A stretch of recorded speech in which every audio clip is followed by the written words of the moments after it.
ধারণ করতে চাই কি চাই না? আল্লাহ যেন আপনাদের সকলকে আমাকে সহকারে আমল করার তৌফিক দান করে আমিন করুন।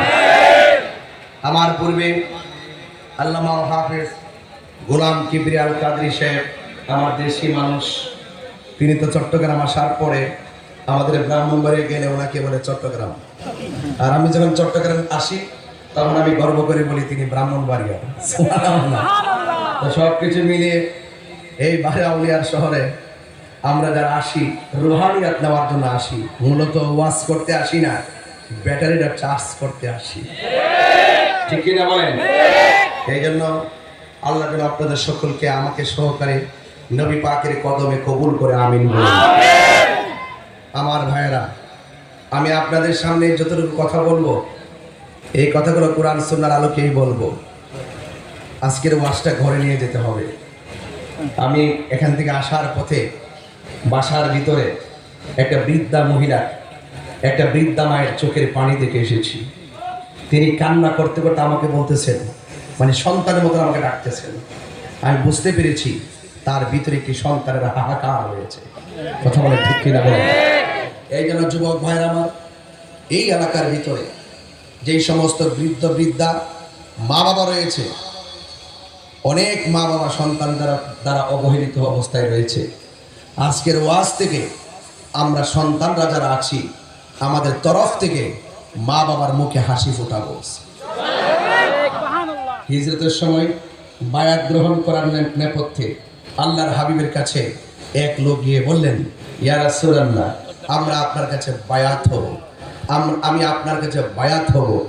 রাসূল বললেন, তোমার মাকে কাঁদিয়ে এসেছো আমার কাছে বায়াত হতে, যাও বাড়ির মধ্যে ফিরে যাও, তোমার মাকে আগে, তোমার মায়ের সমান আগে হাসি ফোটাও, তাইলে আমাকে হাসি হাসি অবস্থায় পাবে।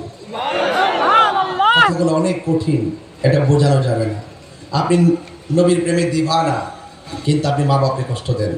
আপনি নবীর প্রেমে দিবানা, নামাজের টাইমে ক্যারাম বোর্ড খেলেন। নবীর প্রেমে দেবানা, আপনি তিন রাস্তার মোড়ে বসে তাস খেলেন। এইভাবে যদি আপনি চলতে থাকেন, আল্লাহর হাবিব খুশি হওয়ার চাইতে বেজার হবেন বেশি। বুঝতে পেরেছেন? এই জন্য আপনাকে পরিপূর্ণ উদখুলু ফিস সিলমি কাফা, আপনাকে ইসলামের মধ্যে পরিপূর্ণভাবে প্রবেশ করতে হবে। কেন? লাকাদ কানা লাকুম ফি রাসূলিল্লাহি উসওয়াতুন হাসানা, রাসূলুল্লাহর মধ্যে রয়েছে আপনার আমার চলার পথে উত্তম নীতিমালা। কথা বলেন ঠিক? তাই তো আয়েশা সিদ্দিকা রাদিয়াল্লাহু তাআলা আনহাকে প্রশ্ন করা হয়েছিল, হে আয়েশা, আপনি তো রাসূলুল্লাহর সঙ্গে ঘর সংসার করেছেন, আপনি বলুন রাসূল দেখতে কেমন? আয়েশা সিদ্দিকা উত্তর দিলেন, রাসূল দেখতে কেমন শুনতে চাও? দুইটা উপমা দেব। এক, রাসূল যখন হাসি দিতেন সানেওয়ালিয়ার দুইটা দন্ত মুবারক থেকে নূর বের হতো, সেই নূরের আলোতে আকাশের চাঁদের আলো হার মেনে যেত। আমার বাবারা, আয়েশা সিদ্দিকাকে প্রশ্ন করা হলো, রাসূল পাকের চরিত্র কেমন ছিল?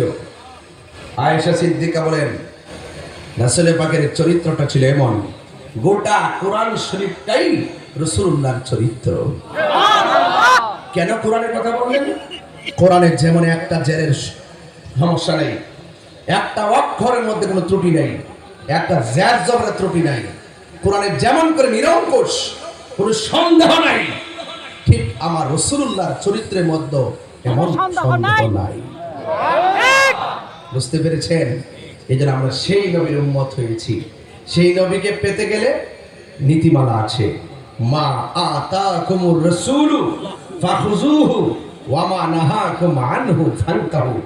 রাসূল করিম আল্লাহ পাক কোরআনের মধ্যে বলেছেন, আমার বন্ধু, আমি আল্লাহর পক্ষ থেকে যা কিছু তোমাদের জন্য কল্যাণ করে নিয়ে এসেছেন তা তোমরা গ্রহণ করো, আর যা থেকে নিষেধ করেছেন তা থেকে তোমরা দূরে থাকো।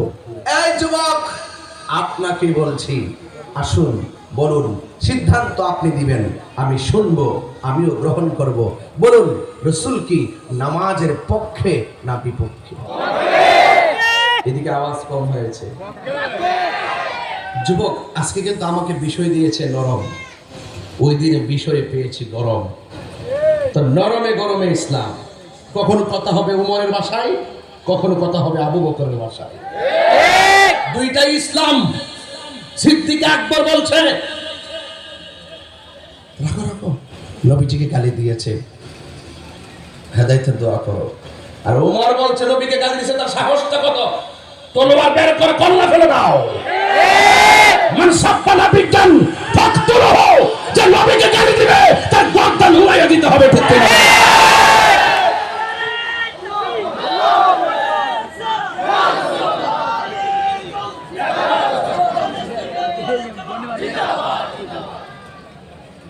আল্লাহু আকবার বলেন। আল্লাহু আকবার। এটাও ইসলাম, ওইটাও ইসলাম। ইসলাম যেখানে যা প্রয়োজন তাই করতে হবে, কথা বলেন ঠিক না ঠিক? এই জন্য আমাদেরকে লাল চোখ দেখে কোনো লাভ নাই, বুঝতে পেরেছেন? যুব সমাজ, তোমরা যদি অ্যালার্ট থাকো, 24 ঘন্টার ভিতরে মাদক নামক থাবাকে 24 গজ মাটির নিচে ঢুকাইয়া দেওয়া সম্ভব।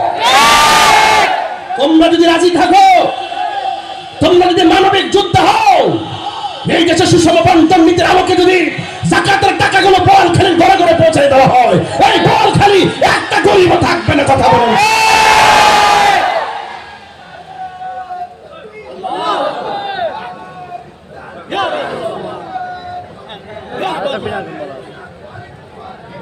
বাবারা রাখুন, আমার কথা কি আপনারা রাগ করতেছেন বোধহয়?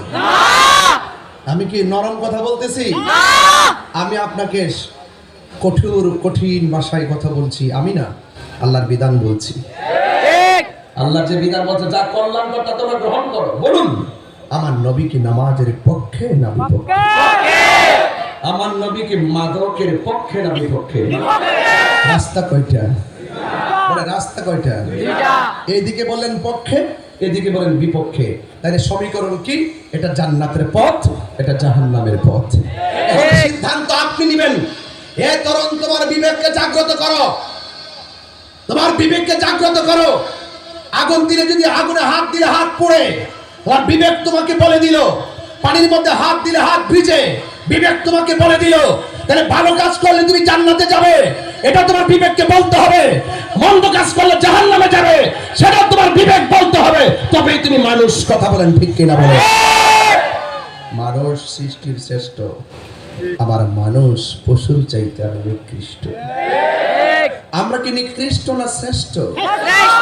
আসুন আরেকটু সামনে যাই। ইন্নাদ-দীনা ইনদাল্লাহিল ইসলাম, একমাত্র আল্লাহর কাছে মনোনীত ধর্মের নাম ইসলাম।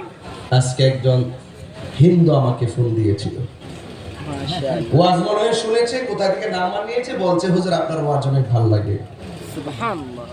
আমি বললাম হ্যাঁ ঠিক আছে, আপনাকে আশীর্বাদ, ভালো থাকুন, মিলেমিশে থাকুন, দেশটা আপনি আমি সবার, ঠিক কিনা বলেন? রাসূল বলছেন অন্য ধর্মের মানুষের প্রতি বিষোদ্গার করা যাবে না। সে তারটা পালন করবে, আপনি আপনারটা পালন করবেন। কথা কি ক্লিয়ার? এই জন্য বলছি, শুধু ইসলাম মুসলমান হলে চলবে না, মুসলমানের কর্ম পদ্ধতি হতে হবে মানবিক। একটা লোক আমার কথা শুনে না, ওয়াজ করতেছি, সে মানে না, তাকে কি ব্যত্রাঘাত করে মানাইতে পারবো?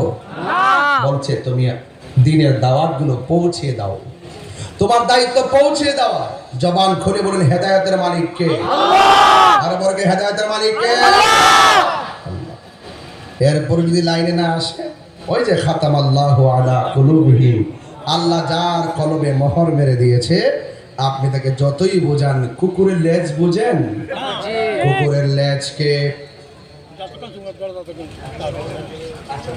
না, অনেক কষ্ট করছে, আমি আগে আপনাকে ইয়ে করে রাখছি। কুকুর চিনেন আপনারা?